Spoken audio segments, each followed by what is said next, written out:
வணக்கம் நண்பர்களே. So latest news நம்ம எதிர்பார்த்ததுதான். ஜேசன் கில்லஸ்பி வந்து பாத்தீங்கன்னா ரிசைன் பண்ணிட்டாரு from head coach of Pakistan cricket. Because அவர் என்ன சொல்லியிருக்காருன்னா, என்ன ஒரு டிசிஷன் மேக்கிங்லேயே உள்ள சேர்க்க மாட்டேங்கிறாங்க. பிளஸ் என்னோட அசிஸ்டன்ட் கோச் டிம் நீல்சன் அவரோட கான்ட்ராக்ட் எக்ஸ்டெண்ட் பண்ண மாட்டேங்கிறாங்க. அக்யூப் ஜாவேதை வந்து உள்ள போட்டாங்க. ஸோ உள்ள பயங்கரமா பாலிடிக்ஸ் நடக்குது. போதுண்டா சாமின்னு சொல்லிட்டு நான் ரிசைன் பண்ணிட்டேன். இது எக்ஸ்பெக்டட் தான். இவ்வளவு நாள் ஜேசன் கில்லஸ்பி தாங்கினதே பெரிய விஷயம். நான் ஏற்கனவே ஒரு வீடியோல பழைய வீடியோ நீங்க செக் பண்ணி பாருங்க.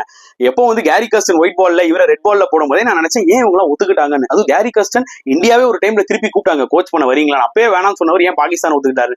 ஏன்னா பாகிஸ்தான் கிரிக்கெட்ல இருக்கிற மாதிரி ஒரு பாலிடிக்ஸ் உலகத்துல எங்கேயுமே இருக்காதுங்க. புரியுதா உங்களுக்கு? ஸோ அதனால அவங்க அழிவை அவங்களே வந்து தேடிப்பாங்க. முதல்ல இந்த ஃபாரின் பிளேயர்ஸ் எல்லாம் இருக்காங்க பாத்தீங்களா, எக்ஸ் பிளேயர்ஸ் எல்லாம், இவங்கலாம் வந்து முதல்ல பாகிஸ்தான் கோச் பண்ணுன்றது ஆசையே படக்கூடாது.